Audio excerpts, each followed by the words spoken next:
Mr. Speaker, this morning I rise before this honorable House to give an update on the government grant awarded to the Bermuda College to offer financial support for students for the 2018-19 academic year.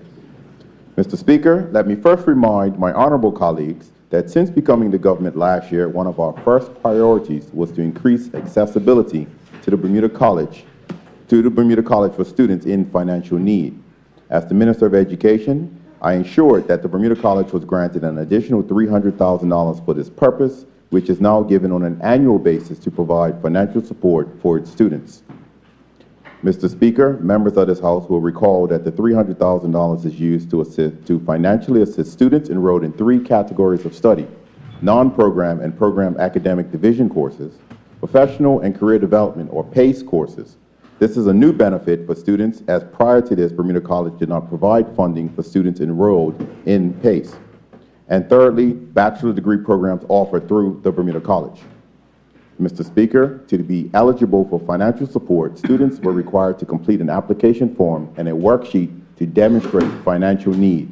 Current students already enrolled at the Bermuda College would also need to have a grade point average of 2.0 or higher. The financial awards range from 50 to 80% of a student's educational costs that were defined as the value of tuition plus fees. Mr. Speaker, during fall 2018 semester, 132 students received a total of $223,431.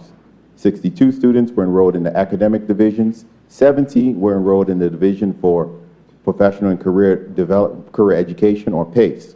Of this total, 33 students are enrolled in the Bachelor of Business Administration degree program in partnership with Mount St. Vincent University, and 6 are enrolled in the teacher certification program offered in partnership with the University of the West Indies.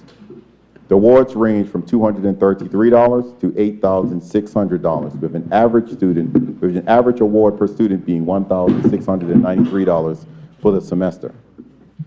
Mr. Speaker, this additional funding of $300,000 provided to increase accessibility to the Bermuda College's programs have impacted students in several ways. Students who did not meet the criteria for receiving funding from the Bermuda College's financial aid program but demonstrated a need for financial assistance to pursue their academic goals benefited. This in particular was for students enrolled in the PACE division. Also, students enrolled in the Mount St. Vincent University programs were afforded an opportunity to take extra courses, thus decreasing the time it will take for them to complete their bachelor's degrees. Mr. Speaker, let me share that earlier this month, along with my ministerial colleagues, I visited the Bermuda College campus. In fact, we had the pleasure of enjoying a most delicious lunch in the Prospect Room that was prepared by students in the Culinary Arts and Hospitality Management program. While there, a mature student enrolled in the Culinary Arts program shared with us how she had been made redundant from her job and was in the midst of ascertaining the next steps in her life. She had a love for cooking, and after finding out about the additional monies provided by the government for students in financial need to attend Bermuda College, she decided to apply. She shared how the funding received is now supporting her to pursue a passion she always had for the culinary arts, and one that she loves. Mr. Speaker, this is an example of what this government is about, helping those in need to obtain the education and skills they require for success in what they do enjoy. Mr. Speaker, the 2016 census report shows that 51% of the population has some sort of post-secondary education, which is 6% higher than the findings of the 2010 census report.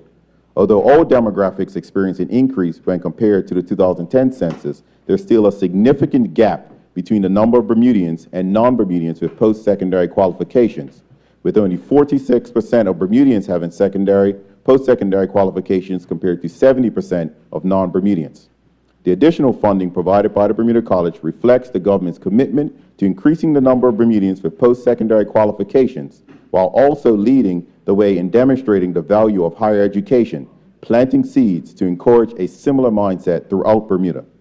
Mr. Speaker, let me close by saying that the government continues its efforts to support Bermudians who desire to pursue post-secondary education and require financial support.